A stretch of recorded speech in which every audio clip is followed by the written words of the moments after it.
Assalamu alaikum wa rahmatullahi wa ta'ala wa barakatuhu. Kasori fofana e hakkeji din no gerdude. Kasori fofana e golle mum bonde de ngibe gerdude. Ali Touré yaltuno le 20 janvier 2025 ka wandintini o fawi kasori fofana kasongo duubi jowi e 5 milliards francs guinée yobetedi. Awa avocat makko be yalti hino wulla no andintinna wodu ngala ka humi ala ka habbi ala ka yari mi andinayno kasori fofana dio wowlunodi fo o hette ko dum wadi sida mari dole wadu ko moƴƴi si tanke da wawi wadde sadaka wadu ko moƴƴi tanke da wawi wadde ko moƴƴi wata wadu ko boni awa alla no yobude kasori fofana ni golle makko den telenka maison centrale no andidon no kanko kasori fofana o fenu no fenade o yayi o wali sino guinée o famini o maya e woni ka o impose o wi sinaka hôpital américain be ben france parito o nyawdotako Ali Touré wi prisonnier jo ala droit la parole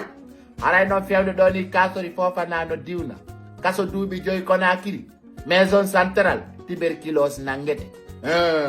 goddo no andi dum ala satata boyno sokayo maison centrale mi sikki tun ko fureji mabbe woni ko yaltata ton sabuna fawgol kasori fofana duubi joy kaso do ngino hawni awa albalawji din no fokkiti conséquences ji din no fokkiti nambaraji din no fokkiti haray ka tigi yaw gongol maison centrale no hulbini menen do goto ta wallu men ha men yaato nani sokede den mi yida sokene den mi yida warane den mi yida na de kaso mi yida mimmi kellanta goddami ya kaso sali haray kasori fofana kellambe ma fono kayasi anda der ton ane bayto sabuna ko do wiida jama on hida nawn ko ide ma no buuti bandu ma no musa an hida nawn ko faransi tu awete da nyawnde ko non fo darni sinoki darni nyasidi darni donka yaw nyawdo da ton sabuna ka ko clinique pasteur yaltuda yawda maison centrale Ali Touré den golle ma don no laba j'ai apprécié parce que bandiji buyno do no doit nettoyer de c'est des d'ordures donc sariya naw yala ka ledi la Guinée kanko kasori fofana o wino kanko o préféra loi ko ordo o préféri awa hande ordo no jonnede ko dun den tori mo kala yo hettu ko golli ko mo kala yo hettu ko golli ko kala anni e bondo mo wadanda leydi la Guinée walla jonnite min non 2025 do kala ko mi yimi wowlay do yo welu mo mettata donc yibabe a wolnabe gonga tumbe seytina awa kasori fofana be duufete vrai parce que an